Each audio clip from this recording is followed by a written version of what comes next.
Hi everyone, it's your girl Toneen. And the lovely Sheba. And we are the hosts here on the Color Purple carpet. That's right, royalty only, y'all. And we're so excited because everyone who came out came to dress to impress. I mean, the royalty of the purple outfits are absolutely amazing. I mean, definitely on our skin tone too, though, because when I looked around, I was like, hold up now, are we back at the motherland or what? Right. I mean, it felt good, like the whole energy, it just felt so powerful. So true. Purple so true. is really a powerful color, and I understand why they call it the color purple. Right. What does the purple mean to you? I mean, when I think of purple, I think of being flamboyant and kind of bubbly, but royal, most definitely. And you can't walk past it and not recognize it because it's so empowering and impactful. Yeah, it's very so strong. Yeah, so since we're on the color purple, and it's coming out December 25th, what are you looking most towards? Like, I mean, one is coming on Christmas, the greatest gift of all time. Capricorn season, period. Okay, we love that. Shout out to all the birthdays. Okay, but the purple movie, I mean, it's a whole remix, redone. Yeah. It's a musical. Like, the stars in the film are amazing. So, I mean, what else can we ask for from this film? I mean, I don't really think there's much we can ask for because the original, and you know, we pay our respects to Miss Alice Walker, the originator, the writer of the story. Right. But I mean, they did such an amazing job, and your mind is like, oh my God, how can they recreate something so great? Yes. But then it's like when you have greats that pass it down and they're more relevant to the new generations, I think that the younger children will be excited to see the new characters because they have familiar faces, and sometimes that happens in movies. So I think that gives a good look for 2023 to see the culture because I think what's happening is, from what I'm seeing, we're in 2023, and to people born in like 80s or 70s, we know what time it is. But you know, certain things was only like 50 years ago. Right. You know, Martin Luther King was assassinated in 1968. So that's roughly 50 years ago. So when you're in 2023 and we have all of this stuff happening within our communities, I think it's very relevant to the new up and coming age, children, kids, teenagers, everyone that is involved, people of color, and even if you're not of color, you interact with people of color. I think it's very important because they need to understand our history. Yes. And it seems like it's being kind of ignored. And that's very important because if you ignore your history, you'll end up back in something and you don't know how you got there. You know what I'm saying? Exactly. So I think this is very, very important. It's very good. It touches on a whole lot. I mean, one, it touches on woman empowerment, everyone coming together. They even touch on like relationships with men and how they affect our lives and how we can overcome certain traumas we've had through our childhood and generational curses and them breaking it. I mean, this movie touches on so much, and I feel like it's a twist. Most people look at the color purple and be like, oh, this is sad. This is gonna be not so emotion, like they're gonna think so emotional, but this film is emotionally, but it's also empowering. It's inspiring. You're gonna walk out of this movie theater and be hopeful for the future because they touch on everything and they show at the end that there is a new beginning that's about to take place, a new era, and I love that. And I love also, because I was watching Oprah talk about it, they filmed the ending first. So they did like a little Star Wars moment where they filmed the end and then moved towards the front, you know, and filmed backwards. You are an experienced actress, and so what is your experience like being on set? Like, how do you feel that you probably taken away from their experiences like on the set? And like, you know, because you build a community with everyone on set, and so like, I mean, what do you feel like they would probably take away from just experiencing the color purple? I would say, well, for one, if I were to be in the movie and I was an actress that would be acting on set, for one, I mean, outside of me doing my roles, I would just shut up. And I don't say that in a disrespectful manner. Let me say the term be quiet, okay? I'm a little, you know, relaxed. But I would say be quiet because you have to learn. A wise woman once said nothing. So if I'm around someone who is smarter than me, if I'm around someone who's more powerful than me, if I'm around someone who's wealthier than me, I want to grow to their level. I can't do that thinking that I know what they know. And I can't downplay what they know even if I know a little. So the student has to learn from the teacher. And we're around people who have been doing this for longer than I have been alive. I have no other choice but to learn from you. That's good. If I feel like I can't, then that's really different. Good. But I would be humble. I would be honored. I would be very, respectful, and I would keep my mouth closed and be very observant. Right. And when I would speak when I'm spoken to. Did that because they were like, I mean, just watching from previous panels, they talk about how, they're around greats. They're all great and certain categories, singers from actresses, some of them redone previous legendary films. And so for all of them to gather together and how selective they were to choose everyone for each role.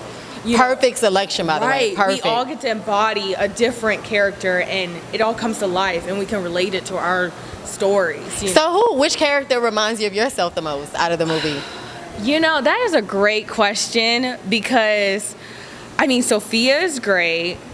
I feel like Sophia, because maybe she's a person I aspire to be, because she was so strong from the get-go. And even though she goes to prison for hitting the mayor, it still shows that you can still laugh and enjoy the good and bad times when you have good people surrounding her. And she was very appreciative of Celie, just coming to visit her daily, in the jail. In her, even just, I feel like her strength, we all want to be strong women, but we also have to remember, like you said, there's moments where you just got to be quiet. And there was times she didn't learn that, but she did, and I feel like it was it wasn't, the movie is great. Y'all got to go tune in. I'm not trying to spoil all of it, because I would love to sit down and actually dissect it and talk about each of the roles, because, you all see it. And then Skipper, is that her name? She is cute too. I love her. Her plays that role, and she shows the inner child of all of us. We all dream to be just as great as the woman in front of us, and so to literally walk into it, and her main goal was just to surround herself around other empowering women. And I feel like I do that often. I know I'm nervous, I don't know where my place is, so it's I'd rather just follow and shadow along and see where I can fit in, where is my place in it. And then you're always in the right place at the right time. Always keep that with you. That's good. And so even if you don't know, as long as God say, hey, go there, you're in the right place. So you're looking for the right place. You're where you're supposed to be at. You're for that lesson. So whether you're the star of the show, whether you're hosting the carpet, whether you're observing and learning from someone, it's all beneficial to our careers. It is. So every role is important. Yes, it does. It builds it. Growth character. Yes, That's it does. So good. Well, since the holidays are coming, what is the thing on your wish list? Girl, my birthday is on the 28th, you know what I'm saying? So, I hear holidays. But in my world, because we weren't big on holidays. Okay. I do celebrate for my children and stuff, but when upbringing, it was different. Okay. Everyone's beliefs are different. Yes. But my birthday, that's my reset. Shout out to my birthday twin, Denzel Washington. That's one of my goals, to work with you, and I say that every time. But, that's my new year, because it's close to the new year, but that's my reset. So in my mind, that's the day where it's I can literally say out of 365 days where I could be a great mom, a great woman, I handle my business, that's the one day I get to be selfish. Okay. So my kids know everybody. Do not call my phone. Gotcha. Don't talk to me. You don't know me. But, I feel like everybody should get that time, though, because, I can easily, dip out or something like that. But then the way my mind is set up, I'm okay, boom. Well, I wanted to buy a house. So right now, I'm okay, I'm house hunting. Yeah. That's because my goal is to have the house before the second week in January. Oh, period. So I'm period. Oh, it's already done. Right. Thank you, guys. But it's these are things that with my goals, but outside of that, that's the world. When I come here, and when I become Sheba, shout out to the lovely Sheba. When I become Sheba, this is where I become alive. So this is me. This is my career. This is what God sent me to be. So, the holidays, God bless the King. Kwanzaa, celebrate, it's for our culture. We are celebrating for the culture. Yes. If you're not familiar, study. I don't tell anybody what to do, but it's definitely a beautiful experience to experience. Okay. And that's what I'm looking forward to. And definitely my birthday, Capricorn season. Let me shout that out again. And so since you talked about, what character do you feel like you relate to the most in The Color Purple? Ooh, child. If I have to be transparent and honest, I would say Shook. Okay. I think that was kind of obvious.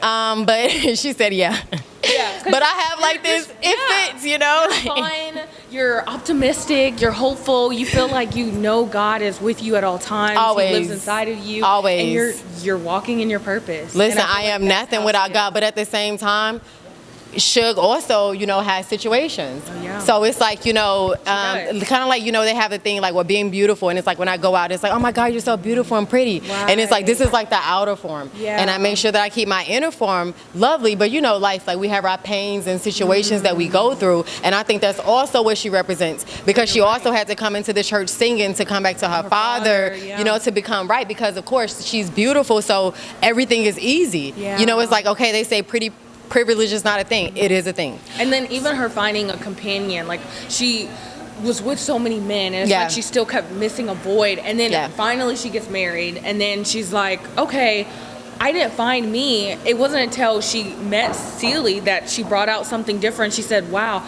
you scratched out a song. You know what I mean? I didn't know this song was in my head, because she was at a low, depressed moment. Even though she looked all joyful, I feel like sometimes we look at women and we just say, oh wow, you look perfect, you're dressed this way, you're strong, you're independent, and we don't ever look like maybe they're hurting inside. And I feel like she's like those outer layers that we're stoic. So we can be smiling and we can be ready to go jump off a cliff in 5 minutes, because when you're stoic, you can handle a lot of things at one time without showing it. So in my mind, it's like, because you don't want, I'm not like a person for like big attention or like outside of that. I know I do what I do, but I have my own personality. But in reality, I'm introverted. So, and it's kind of hard to like open up all the time, but you can be out here and have a whole crazy life, and you come out here and you got to smile. You got to still perform. And then the moment all this shuts off, you go back into that. So I feel like the transparency of it, Celie brought her sisterhood that she didn't have. She always dealt with men, and in my industry, I work with nothing but men. Now, I wouldn't say, and no down talk to it, I'm not really a whorish woman, but because I was married young and stuff like that, but I do attract a lot of men, and it scares me, actually, to the contrary, because it's like, girl, my DMs are crazy. But it's like, literally, you meet and it's always powerful. Like, in my mind, I'm like, dang, why normal guys don't want to talk to me? And they're like, well, you look intimidating. How do I look intimidating? Wow. But I get that. So that's why I say it's like, it's ins and out on being pretty. Like, everybody sees like, oh my gosh, she's pretty, I want to be that. Yeah, but when you walk out, we deal with things that some people don't have to deal with. And we have to tolerate things or be put in situations because it's like, if I go to a normal person, it feels like I'm lowering a little bit. And I wouldn't say it that way, but if you can kind of be that way, but you don't want to have to explain your career all the time, say who you are, the insecurities and whatnot. But then it's like, if you deal with people in our world, it's kind of like, it's ins and outs, because hey, you might just be just as dominant as I am, or if you're an alpha, or you're used to having things your way. I like things my way. I think all women do, being honest. So, and I feel like that's how Avery was. She was so accustomed to one way. She knew growing up in church she was supposed to sing in the choir, only be in the choir, and then it was like, I like the blues though. There's a whole nother side of me that I want to untap. So then she became very rebellious, but then she felt guilty for being rebellious and walking in her truth. She just read me. So then it's like, why am I doing this? And I feel like she had to come back home. You always got to come back home. Yeah. I learned that. And it's so crazy because she was like, I come home temporarily, and then she realized the blues is still what I do. I have a purpose, and even if my dad don't recognize it, my family don't respect it, I'm still going to do this temporarily until I can prove them that God put this inside of me, this desire to fulfill it. And it wasn't until she met, and it's so crazy because it wasn't until she met Celie that she was like, this is what I'm supposed to do, and I'm gonna keep doing it, and then I'm gonna bring other women up with me. And so as soon as she made it, she was like, I'm coming back for you, Celie. Period. And she did. And she did. She kept her word. She brought other women. Yes. We gotta stick together. And she had her money too. She did. Because Mr. tried to cheat Celie up at her, what she was due to her, and she got it. And then I also love, she was also a protection. Because, Celie used to get beaten by her husband. And it wasn't until she was like, okay, well, I'm gonna be here temporarily. She even found the letters, and so I feel like too, sometimes we have to, you kind of have to bless each other. It's a give and take, you know what I mean? But it's crazy because they didn't realize how much they were giving and pouring into each other, and how much they restored one another. So sisterhood is very important. I think that so many people we downplay the importance of it. And I think Beyonce made a quote about it, like, it's nothing like having a conversation with a woman that understands you. Wow. And that's a quote by her. You can Google it. Gotcha. And it's like, it's so important because you can literally just be sitting having a regular day or even a bad day, and someone who doesn't even know you can just come up and just have a nice conversation with you and give you something else just to think about. Yeah. You know, just change your perspective on how you may be viewing. You could be borderline finna go commit suicide, and someone can come and just be nice to you and change your whole mood and aura. And I feel like that's a connection with women. When men do it, it's some timing because sometimes men befriend you for, you know, other purposes. Yeah. With women, it's like it's genuine and it feels good because it's like, man, I have someone who understands me. And with us being emotional, it's very important for us to be understood. Yeah. And I think that sisterhood is something that is extremely important. Shout out to the sororities, the Divine Nine, the Order of the Eastern Stars, the parents. Like it definitely is a beautiful thing, and I think building that and strengthening it, and that's what the Color Purple is about. Different women, kind of like for Color Girls, it's different women in different situations, and it's something that's applicable for everyone. Abuse of all forms. Even being bold, brave, being wrong. Sometimes we're wrong. Being right. Yeah. And just standing in your power, knowing who you are, respecting yourself, and being royal, the color purple. We love that. And we thank you, Alice Walker. Yes. Oh my goodness. Writing the story and telling the story. Yes. And even though, I mean, now they're banning all kinds of books in schools. Yeah. You know, for them to release this film is so empowering. And I hope you guys all go tune and watch. It drops December 25th. Christmas Day. Yes. Come out, support the film, come watch it, and sit down with a community of women and men, and let's talk about it. Let's dissect it, because it will definitely fulfill our hearts and souls, and that way we can like go forward with a new message. So, period. Yeah. Thank you guys. Awesome. That was good.